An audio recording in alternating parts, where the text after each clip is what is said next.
जब कर्ण ने श्री कृष्ण से पूछा मेरा क्या दोष था।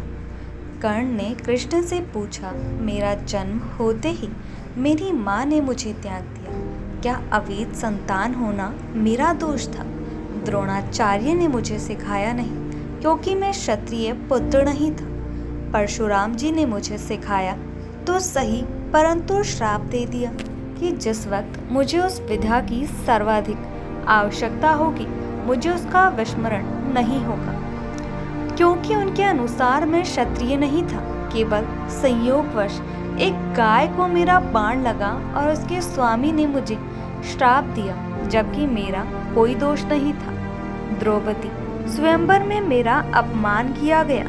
माता कुंती ने मुझे आखिर में मेरा जन्म रहस्य बताया भी तो अपने अन्य बेटों को बचाने के लिए। जो भी मुझे प्राप्त हुआ है दुर्योधन से ही हुआ है, तो अगर मैं उसकी तरफ से लड़ूं तो मैं गलत कहाँ हूँ। कृष्ण ने उत्तर दिया, कर्ण मेरा जन्म कारागार में हुआ। जन्म से पहले ही मृत्यु मेरी प्रतीक्षा में घात लगाए थे। जिस रात मेरा जन्म हुआ उसी रात माता पिता से दूर किया गया। तुम्हारा बचपन खंडक, रथ, घोड़े, धनुष और बाण के बीच उनकी ध्वनि सुनते हुए बीता। मुझे ग्वाले की गौशाला मिली, गोबर मिला, खड़ा होकर चल भी पाया। उसके पहले ही कई प्राणघातक हमले झेलने पड़े।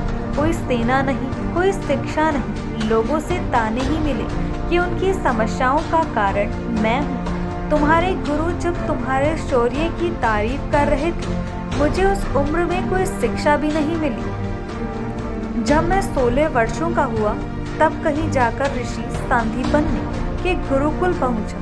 तुम अपनी पसंद की कन्या से विवाह कर सके। जिस कन्या से मैंने प्रेम किया वो मुझे नहीं मिली और उनसे विवाह करने पड़े जिन्हें मेरी चाहत थी या जिनको मैंने राक्षसों से बचाया था।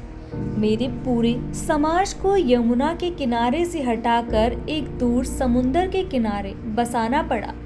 उन्हें जरासंध से बचाने के लिए रण से पलायन के कारण मुझे भीरू भी कहा गया। अगर दुर्योधन युद्ध जीतता है तो तुम्हें बहुत जय मिलेगा। धर्मराज अगर जीतता है तो मुझे क्या मिलेगा। मुझे केवल युद्ध और युद्ध से निर्माण हुई समस्याओं के लिए दोष दिया जाएगा। एक बात का स्मरण रहे कर्ण, हर किसी को जिंदगी चुनौतियां देती है। जिंदगी किसी के भी साथ न्याय नहीं करती। दुर्योधन ने अन्याय का सामना किया तो युधिष्ठिर ने भी अन्याय भुगता है, लेकिन सत्य धर्म क्या है यह तुम जानते हो। कोई बात नहीं, अगर कितना भी अपमान हो, जो हमारा अधिकार है वो हमें ना मिल पाए। महत्व इस बात का है कि तुम उस समय उस संकट का सामना कैसे करते हो। रोना धोना बंद करो कर्ण, जिंदगी न्याय नहीं करती। इसका मतलब यह नहीं होता कि तुम्हें अधर्म के पथ पर चलने की अनुमति है।